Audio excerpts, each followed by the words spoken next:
nsanyudde nnyo. Yes, sebo. Okay.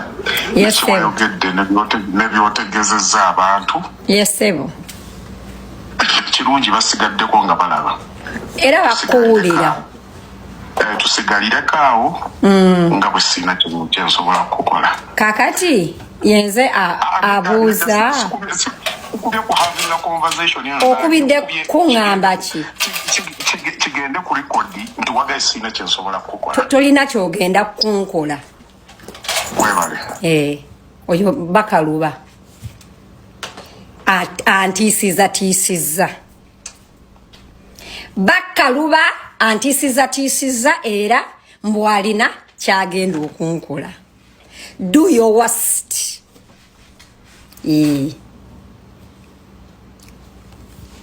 Tugende maaso. Kasita mwenna mubaddewo. Bakaluba nkulaba koli ondaba tappinga screen nga tonna tugumbula ne family yange yonna. Tuyambe otappingireko screen so that I get many taps before you and my family. Tapping a screen. Yeah. Sasa you are an old man. Oli musajja mukulu, oli musajja mufumbo. Concentrate on your fucking family. Oli kumwana omuntu omudepressing and you're having a say. Do we talk about your marriage? Gwe omanyi gwe amazigo agali simu yange muneno. Where is a request? Bakaluba tolina kyogenda kunkola. Nakukoze eki. Okugambako nakukoze eki. Chinkole. Tapping a line. Chinkole. Bwona nsindikira amajini nenfa nenda kufanga muzira. Ne bwona nkuba amasasi nja kufanga omuzira. Abana Uganda abali manya nti wali eyo omusajja kagwe ensonyi. Tolina kyogenda kunkola. Era ne bwona chinkola tojja kikungula. Kakasa. Tojja kuchikungula. Bakaluba tojja kuchikungula. Oba ondoga, oba onkuba masasi, oba onkoloti, at the end of the day you're going to remain a sad guy. Mumutima go. Tolina kyogenda kunkola that will make you a different person. Tewali. Inze ebikati mbuuza kati obadde onkubira mbu ntiisa oba. Obadde oyagala ndoza kusanyalaze kubanga era ogambye nkulaba oli ku live bakuwulidde. Genda kale munnange ontugumbule owanvuwe ogira amalevu. Ebintu byakutiisa abantu goloza family ya mirembe n'abamwagala abawulidde bati. Wekozesa interview genda kwata abakazi babo mboyambaza bi uniform mbalinganga abana ba pitu oba babajjako bi interview tugambe ebintu bya kisiru akenze tonkubiranga ngo ntiisa mwandi sinkanye nonkuba amasasi nenfa ne tutegeera mbukati onkubide mbo ontiise nenda kwebakanga nesabidde sala eyokufa obulungi ne bazadde bange nenda bagamba besabire eri eyo omutujjo agendo batugumbula bafi.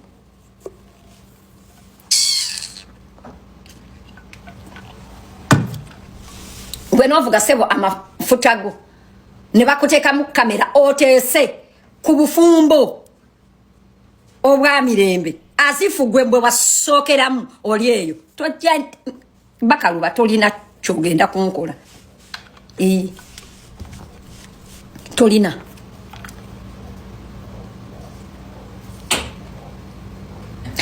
By the way, Bakaluba, guess what? I was expecting you to do. Actually, I didn't expect you to call me to threaten me. I was expecting you to pay a YouTuber because you're so predictable.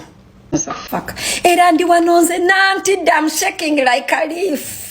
I'm shaking like a leaf because I said Hajji Bakaluba had something to say about people's marriages, yet he has women bayambaza uniform era yakwana koko wanokumbaga ya rama twakulabanga nga ofosinga gundi oteka enamba ye musimu yo wiso.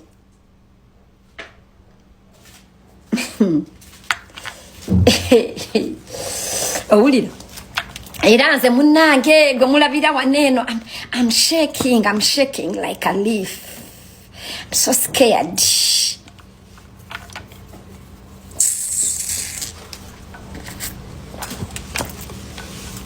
Wano twakulabanga nga ofosinga wini wa mami okuteeka enamba ye in your phone.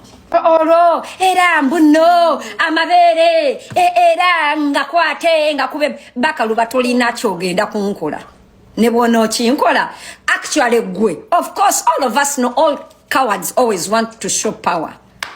All abusers always want to show power. Bakaluba ne bwokeera n'ontugumbula mbeera nfiiridde mu maanyi because you think nobody can talk about you.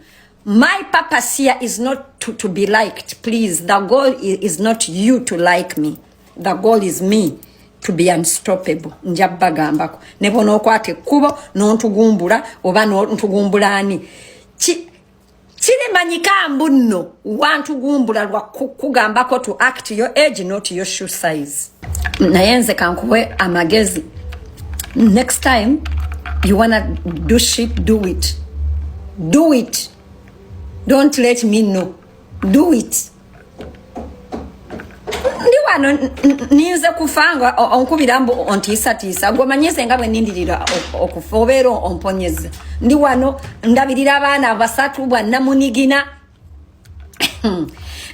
Ndabirira abaana basatu bwa namunigina biruzi zimbero konza sasula rent nzasomesa abaana yenza atyeseza Uganda bizibu nina binjo nja kubonyambye n'okunyamba abasajja bambula ndya usirina sente ojja kubonyambi.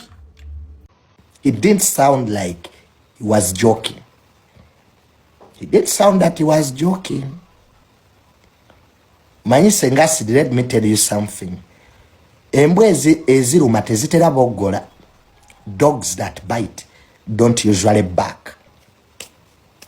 Oyo musajja Hajji Bakaluba tatera kwogera. But we yakubidde essimu audio nagiwulidde, he was very serious about it. He was.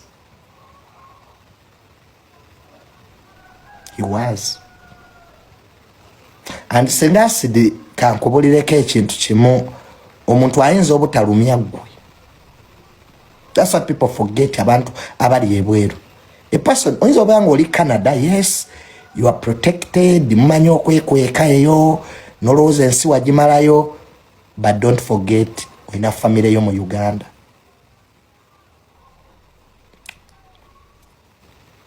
You have family members. Have your mother in Uganda. Mtu ayinza okulumya family yo. And the greatest revenge is not about you, it's about people you love. Most of the murders olaba mu Uganda are revenge murders. Murders osinga olaba mu Uganda are revenge murders. Abantu abagala lumya balala. So I believe, Senga Acid, you take Bakaluba's warning serious. And revenge has no time. Omuntu asobola okutereka. Omuntu asobola abantu bamanyi wano omuntu asobola okutereka n'omwaka ne guggwako n'oluza abyerabira. Nze kyova sikyala. Danger comes when you least expect it. Chobola abakebera ba investigator ne mu church bakeberamu. Obulabe busobola okutuka ku lunaku n'essaawa gy'otasuubira.